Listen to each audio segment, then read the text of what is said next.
5, 4, 3, 2, 1. My name is Knives Monroe. I'm a filmmaker living in Austin, Texas. I'm 31 years old, and I've been in the game for about 15 years. My first memory is of a movie I can remember activating as a human being watching the Coen brothers' Raising Arizona. Now, I didn't see it when it came out, but it was just the first memory I ever had of John Goodman pulling William Forsythe out of the ground with the rain and the mud and all that craziness. And it was just a surreal sequence that as a kid I realized, what is this? What am I watching? And so a movie was my first memory. I was really influenced by the Dick Smiths and the Rick Bakers and the Tom Savinis of the world. Anytime I saw a peek behind the curtain with movies, it was usually a behind-the-scenes featurette like on HBO or any way that I could see something behind the scenes. I grew up in the VHS era, way before DVDs, when the majority of the time you were watching something, it was on television or you had to rent it yourself. So I didn't even know it was possible to make stuff until I saw these special effects masters. And a guy like Rick Baker doing the alien makeup for Men in Black was like hugely inspirational for me at the time. But once again, I didn't even know it was something you can do. I was a little kid. I was like 7 or 8 years old. I didn't even know it was a job that you could have. But it wasn't until I was 16 years old and my mom rented me Kill Bill Volume 1 on VHS, and I saw that movie and it completely changed my life, and I realized, oh, I'm a filmmaker. It was like getting my letter to Hogwarts. I didn't know what I was until I got that letter, until I saw Kill Bill. The first 3 minutes alone changed my life forever. And I realized, that's something I could be, that's something I want to be, that's something that I am. It was a holy moment. What directors have inspired me?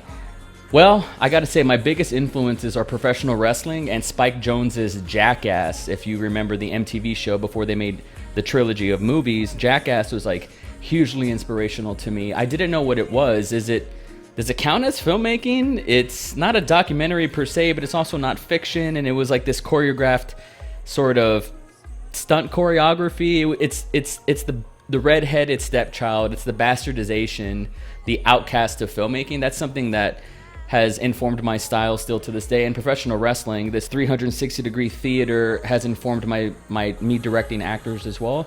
But you can't really chalk that up to an authorship, right? I guess you could chalk up Jackass to Spike Jonze.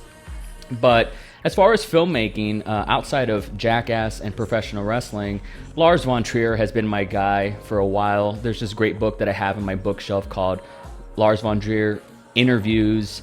And when I read that guy's mind, and he's a pretty controversial Danish filmmaker that was responsible for the 1995 Danish movement, Dogma 95, I would later in 2015 do something very inspired by that called Dogma 15, where we created our own rules and obstructions, and it was inspired by Lars von Trier. I mean, that guy he's my guy for better or worse. He's not without controversy, but you know, his stories are radical. If you ever watched something like Dogville, this is another movie like Does It Count? Seeing these things were really inspiring and informative to me, such an impressionable kid growing up. Seeing these movies, it expands on dream language and what is possible. You can't talk about dream language without talking about David Lynch. So David Lynch is another guy. Just these cerebral filmmakers.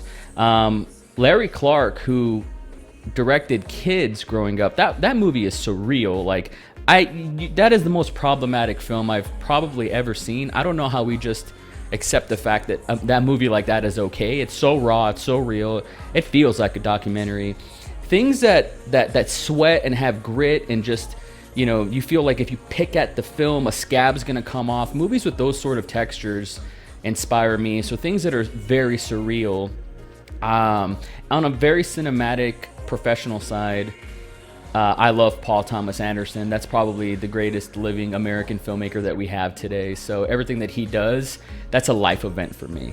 What are my favorite film genres? I'm the worst person to ask what are your favorite film genres. Like, I'm not good with genres. I recently wrote a romantic comedy. That's the first time in 15 years I've ever even been in the foray of a genre. But if I had a favorite genre, That's like nearly impossible for me to, like, I can't even do that with music. I can't tell you what type of music I like prog rock, because I like stuff on the radio. I love hip hop, but then there's all these different subgenres in that. I like music like Tool.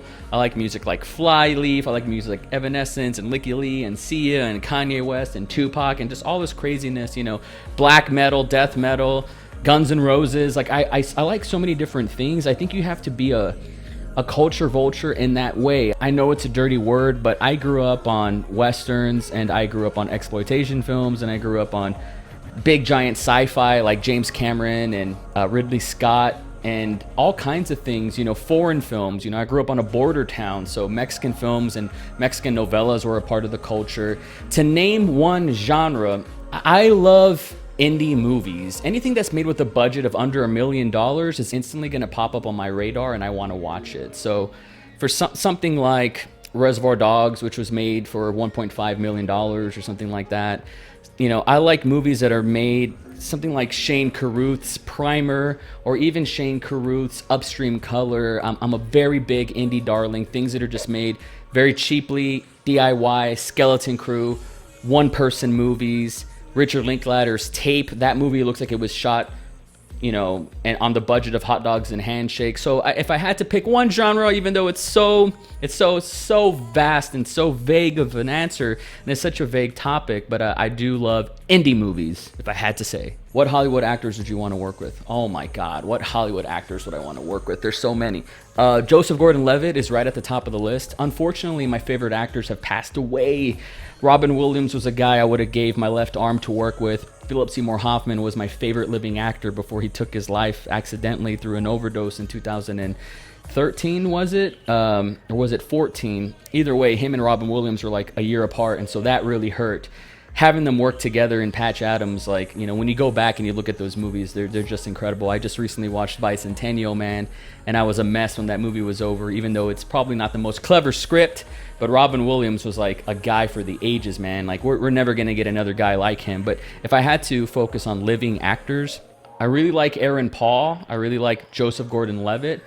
I really like Joaquin Phoenix. I mean, that's everybody's favorite actor at this point, I think, because he's been putting out tremendous work for, you know, a decade, 2 decades, and he's probably the greatest living actor we got right now. Favorite performances of him are like Doc Sportello in Inherent Vice and The Master, Freddie Quell. I just named 2 Paul Thomas Anderson movies. He's a tremendous actor. I don't think I could handle him. I don't think I'm brave enough or man enough to work with this guy. His movies are just incredible. What a tremendous actor. I'd love to work with Laurie Metcalf. You know, she's like an actress's actress. Like, wow, she's an incredible person. I think I could make awesome movies with her. If I could describe myself as a movie, which movie would best describe me? This was the question I couldn't wait to get asked.